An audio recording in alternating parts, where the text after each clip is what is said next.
No compromise. உங்க சைடுலயும் எங்க சைடுலயும். It's a GT promise. GT Holidays, South India's #1 travel brand. இந்த கிறிஸ்துமஸை இன்னும் அழகாக்க காஞ்சிபுரம் SM சில்க்ஸில் 60% வரை சிறப்பு தள்ளுபடி. அருகில் உள்ள ஷோரூமை இப்பவே. ஆதநேயர்களுக்கு அன்பு வணக்கம். ஜனநாயகன் பராசக்தின்றதை பற்றி நிறைய விஷயங்கள் பேசிக்கிட்டு இருக்கோம். கடைசியாக கூட பேசியிருந்தோம், சர்டிஃபிகேட் தரலையே, சென்சார் போர்டுக்கு போயிருந்தது, என்ன ஆச்சு ஏதாச்சு அப்படின்னு. 2 படங்களுக்குமே வழங்கப்படலை. முதலாவதாக ஜனநாயகன் படம் வரப்போகுது, 2வது பராசக்தி.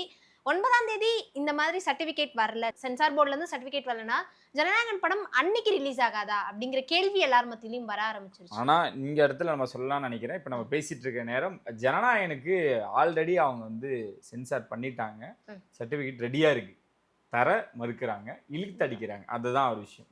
ஏன்னு எல்லாருக்குமே தெரிஞ்ச ஒரு விஷயம் தான். 2 படத்துக்குமே அதான் நடந்துகிட்டு இருக்கு. பராசக்திக்கும் அதுதான். அவங்க யூஏ கொடுத்துருக்காங்க, யூ வேணும் அப்படின்னு சொல்லி அங்கே டீம்லேருந்து ரிவைஸ் பண்ணதாகவும் நிறைய விஷயங்கள் பேசப்பட்டு இருக்கு.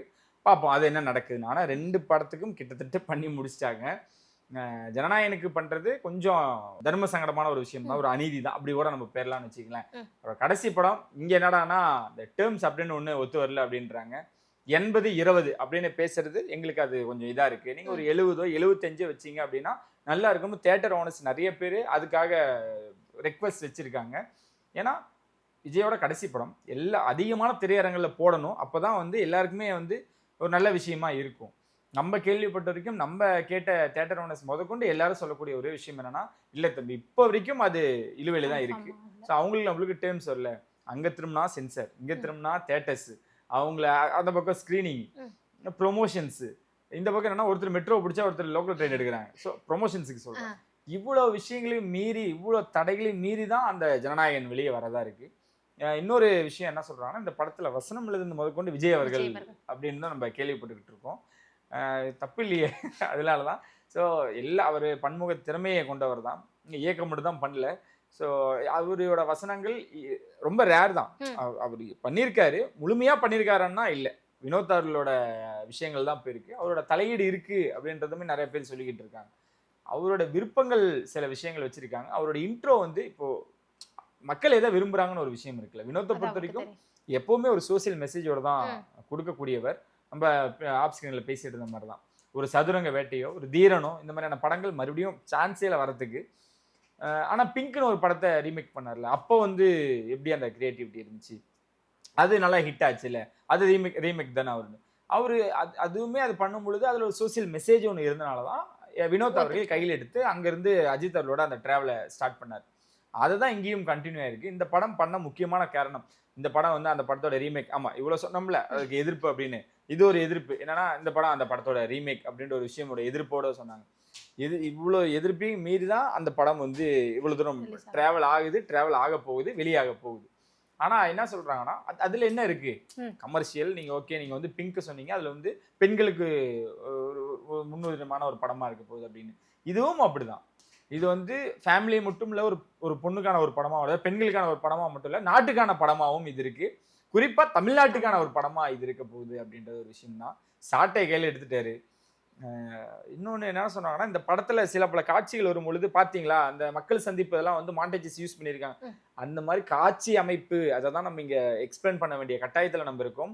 நம்ம விஜய் அவர்களுக்கோ வினோத் அவர்களுக்கோ பாசிட்டிவாக பேசுறதுக்காக நிறைய விஷயங்கள் பண்ணிகிட்டு இருக்கோம் அப்படிலாம் சொல்கிறாங்க. கிடையாது, என்ன உண்மை நிலவரமோ அதுதான்.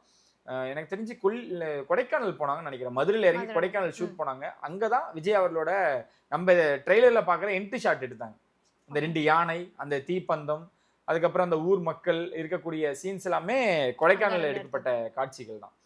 ஸோ இத்தனையும் இருக்கும் பொழுது நம்ம ஏன் அவங்களுக்காக பேசணும்னு ஒரு விஷயம் இல்லை. இந்த வந்து அந்த படத்தோட ரீமேக், இது வந்து மக்கள் சந்திப்பு மாட்டேஜஸ் வச்சுருக்காங்க, அப்படி அவங்களுக்கு அவசியமே இல்லை. அவங்க நினச்சிருந்தாங்கன்னா கேவிஎன் ப்ரொடக்ஷனில் விஜய் அவர்களுக்கு கொடுக்கப்பட்ட பெரிய சம்பளத்தில் விஜய் அவர்களே சொல்லியிருக்கலாம், வேணாம் இதுலேருந்து எடுத்து நீங்கள் செட்டு போட்டுக்குங்க, நீங்கள் என்ன வேணா பண்ணுங்க அப்படின்னு.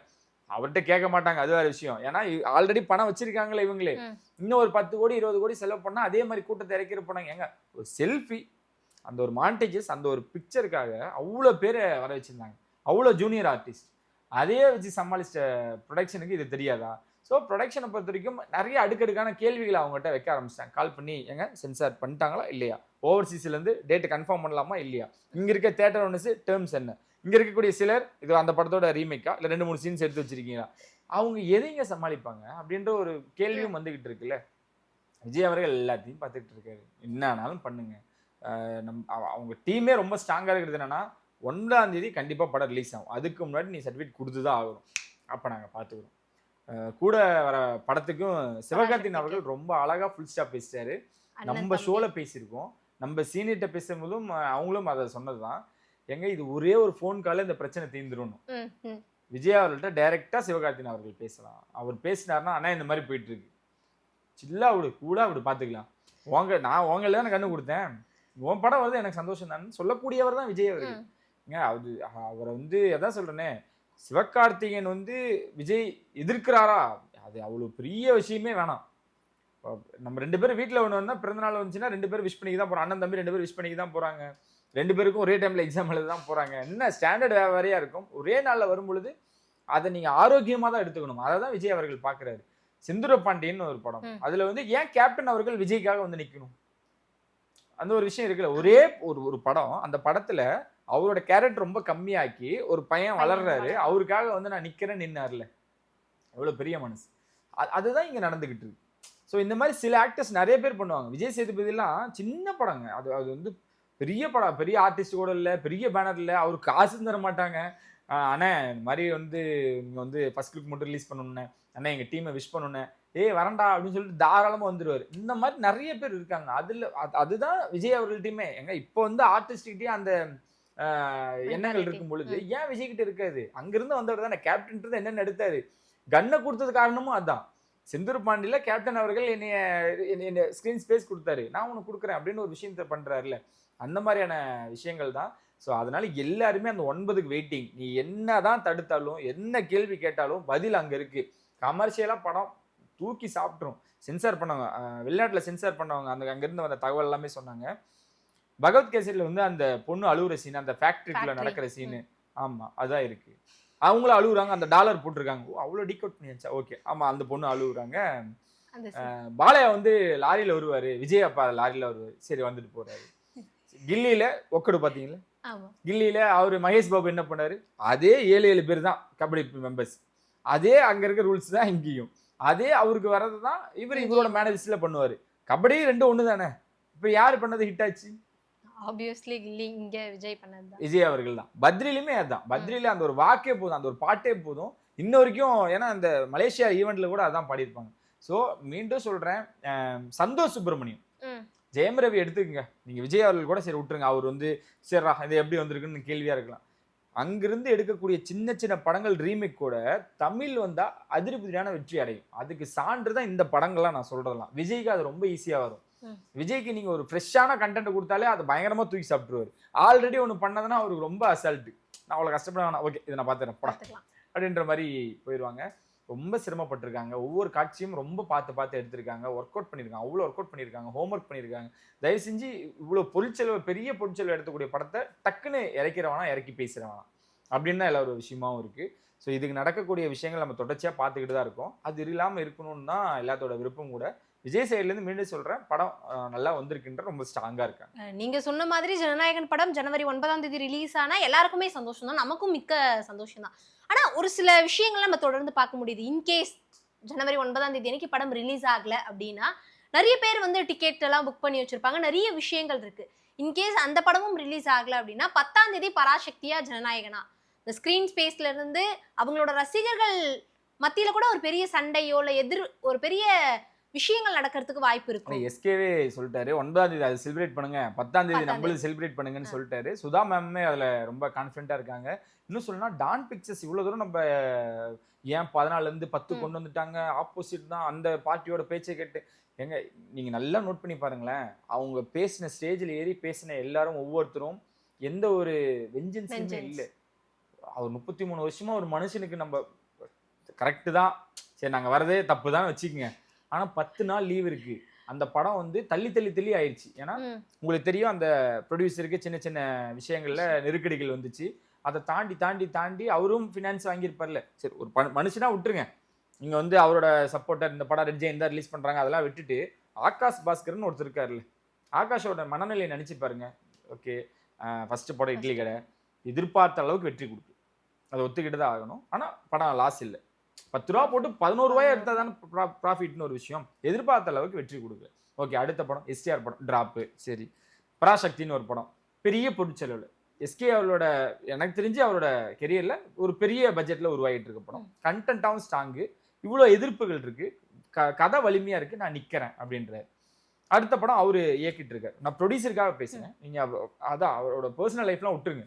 அப்படின்னு வரும்பொழுது சரி, ஒரு 10 நாள் லீவு, நம்ம அங்கங்கே கொஞ்சம் கடன் வாங்கியிருக்கோம், இதை நம்ம யூஸ் பண்ணிப்போம் அப்படின்னு ஒரு விஷயம் தான்.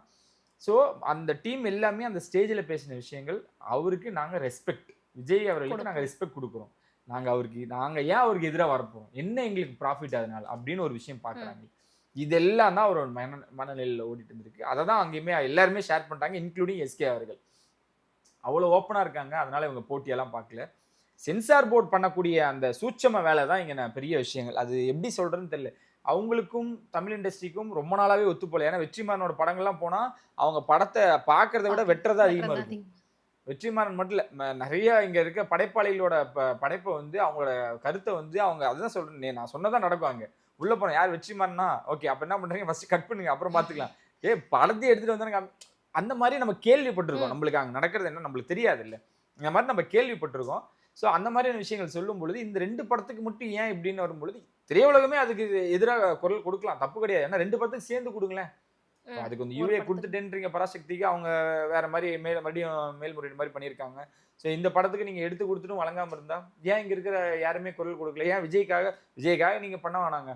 ஜனநாயகன் படத்துக்காக அந்த ப்ரொடக்ஷனுக்காக பண்ணாலும் ஒரு ப்ரொடியூசர் இப்போ நம்பி படம் எடுத்திருக்காரு, இங்கே இருக்கக்கூடிய அத்தனை டெக்னீஷியன்ஸ் வச்சு அவ்வளோ பேருக்கு வாழ்க்கை கொடுத்துருக்காருல்ல, ஒரு குரல் கொடுக்கலாம்ல, அந்த படத்துக்காக ஒரு ட்விட் போடல. அப்போ அங்கே தெரியும்ல யார் சென்சாரில் இருக்காங்களோ அவங்களுக்கு தெரியும், மேல் இடத்துல தெரியும்ல, ஏன் பண்ண மாட்டேறீங்கன்னு மேலே வந்து கேட்பாங்கல்ல. யாருமே அதை பற்றி ஏன் பேச மாட்டாங்க? உடனே வந்து 2 படம் போட்டி இவங்களுக்குள்ளாரே சண்டையை போட்டுட்டு இருந்தா அங்கே ஒருத்தங்க பெருசாக ஒரு கேம் விளையாடும்போது அது ஏன் யாரும் கண்டுக்க மாட்டாங்கன்னு ஒரு விஷயம் வரும்பொழுது அதையெல்லாம் நோட்டீஸ் பண்ணணுன்றதான் நம்மளோட ஆதங்கம். அதையும் விஜய் அவர்கள் எல்லாமே நோட் பண்ணிட்டு தான் இருக்காரு. அடுத்த மக்கள் சந்திப்பில் இதை பற்றி பேச மாட்டாரு, மக்களோட பிரச்சனைகள் பற்றி தான் பேசுவாங்க. இனி இறங்குறது ரொம்ப ஸ்ட்ராங்காக இருக்க போகுதுன்னு தான் நான் நினைக்கிறேன்.